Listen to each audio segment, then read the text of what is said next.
Hi అండి. జలంధరుని జన్మ రహస్యం పార్ట్ 3 చెప్పుకుందామండి. శ్రీహరి ఆయుధాలు ధరించి గరుత్మంతుని అధిరోహించి ఇంద్రుడు మొదలైన దేవతలతో కలిసి యుద్ధభూమికి చేరాడు. గరుత్మంతుని రెక్కల విసురుకు దానవులు ఎగిరి కింద పడ్డారు. జలంధరుడు ఒక్క క్షణంలో తేరుకొని గరుత్మంతుని తలపై మోదాడు. అనుచరులైన శుంభాది రాక్షస వీరులను యుద్ధరంగంలో నిలిపాడు. శూలాన్ని చేతబట్టి యుద్ధభూమిలో రౌద్రుడై నిలిచాడు. కేశవులు తమకు రక్షణగా ఉన్నారనే ధైర్యంతో దేవతలు రకరకాల ఆయుధాలతో రాక్షసులను హింసిస్తున్నారు. విష్ణువు ఖడ్గము ధరించి ముందు కురికి దైత్యుల తలలు నరకడం మొదలుపెట్టాడు.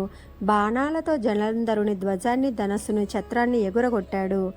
జలంధరుడు ఒక్కసారిగా రథము నుండి క్రిందకు దూకి హరి వక్షస్థలాన్ని స్థూలంతో పొడిచాడు. మాధవుడు క్రోధంతో కౌమోదకి అనే గదను ఆ దానవుని పైకి విసిరాడు. అది జలంధరుడి మెడలో పూలమాలగా మారిపోయింది. శ్రీహరి ప్రసన్నుడై జలంధరుడి యుద్ధ నైపుణ్యాన్ని మెచ్చుకొని ఏదైనా వరం కోరుకోమన్నాడు. అప్పుడు ఆ దానవుడు, బావా, నువ్వు అన్నమాట నిజమైతే నా సోదరితో సహా నా ఇంట్లో నివసించాలి అని వరం కోరాడు. అలాగే అని చెప్పి విష్ణువు లక్ష్మీ సహితుడై తన గణాలతో సహా జలంధర నగరానికి వచ్చి నివసించాడు. స్వర్గము వైకుంఠములోని పదవులన్నీ రాక్షసుల హస్తగతమయ్యాయి. జలంధరుడు భూలోకానికి వచ్చి ప్రజలను తన కన్నబిడ్డల వలె ధర్మబద్ధంగా పరిపాలించసాగాడు. ఈ విధంగా జలంధరుడు 3 లోకాలకు ఆధిపత్యం వహించగా దేవతలు దుఃఖంతో ఇక శంకరుడొక్కడే దిక్కని తలచి మనస్సులో స్తుతించారు. శివుని ప్రేరణతో నారదుడు జలంధర నగరానికి వెళ్ళి దేవతలను కలిసి వాళ్ళని ఊరడించాడు. తరువాత జలంధరుని భవనానికి కూడా వెళ్ళాడు. ఆ దానవుడు నారద మహర్షికి స్వాగత మర్యాదలు చేశాడు.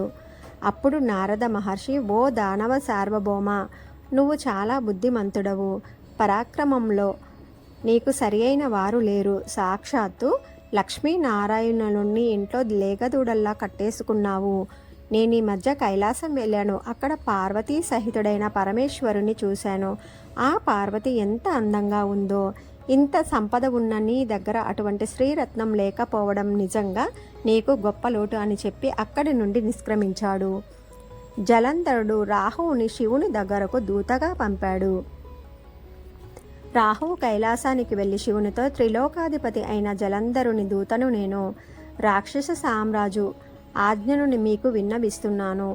రాజ్యంలోని శ్రేష్టమైన వస్తువులన్నీ రాజుకే చెందుతాయనేది రాజనీతి. నిత్యం శ్మశానంలో ఉండేవాడివి, కపాలాన్ని చేత ధరించేవాడివి అయిన నీకు హిమగిరి రాజా తనయ పార్వతిని భారీగా పొందే అర్హత లేదు. ఆమె నాకే చెందుతుంది. వెంటనే ఆమెను మాకు అప్పగించు అని విన్నవించాడు. రాహువు మాటలు వింటున్న శివుని భ్రూమధ్య నుండి రౌద్రుడు, పొడవైన బాహువులు, తాటి చెట్ల లాంటి కాళ్ళు, శుష్కించిన దేహం కల పురుషుడు పుట్టి వెంటనే రాహువును పట్టుకుని మృంగబోయాడు. రాహువు భయంతో, దూతనైన నన్ను రక్షించు అని శంకరుణ్ణి ప్రార్థించాడు. పరమేశ్వరుడు రాహువుని వదిలిపెట్టమని ఆజ్ఞాపించాడు. ఆ కింకరుడు, స్వామి, నేను ఆకలితో మలమల మాడిపోతున్నాను, నాకు ఆహారాన్ని చూపించు అని దీనంగా ప్రార్థించాడు. అంత ఆకలిగా ఉంటే నీ కాళ్ళు చేతుల మాంసాన్ని నువ్వు తిను అని శివుడు చెప్పగానే వాడు అలానే చేశాడు. వాడికి శిరస్సు ఒక్కటే మిగిలింది. శివుడు సంతోషించి ఆ కింకరుడితో సహా, ఓ మహాగణ, నువ్వు నా ఆజ్ఞను వెంటనే పాటించావు. దుష్టులకు భయం కలిగించే నువ్వు ఈ పైన కీర్తిముఖుడు అనే పేరుతో నా ద్వారం వద్ద ద్వారపాలకునిగా ఉండు. నన్ను పూజించడానికి వచ్చిన భక్తులు ముందు నిన్ను పూజిస్తారు అని వరమిచ్చాడు. రాహువు తిరిగి వచ్చి జలంధరునికి కైలాసంలో జరిగింది విన్నవించాడు. రాక్షసరాజు తన సైన్యంతో కలిసి కైలాసాన్ని ముట్టడించి శంఖాన్ని పూరించాడు. శివుడు ఉగ్రుడై వీరభద్ర, కార్తికేయ, నందీశ్వర, భృంగీశ్వరాదులను ఇతర ప్రమద రుద్రగణాలను పోరుకు సిద్ధం చేశాడు. రణరంగం రక్తసిక్తమైంది.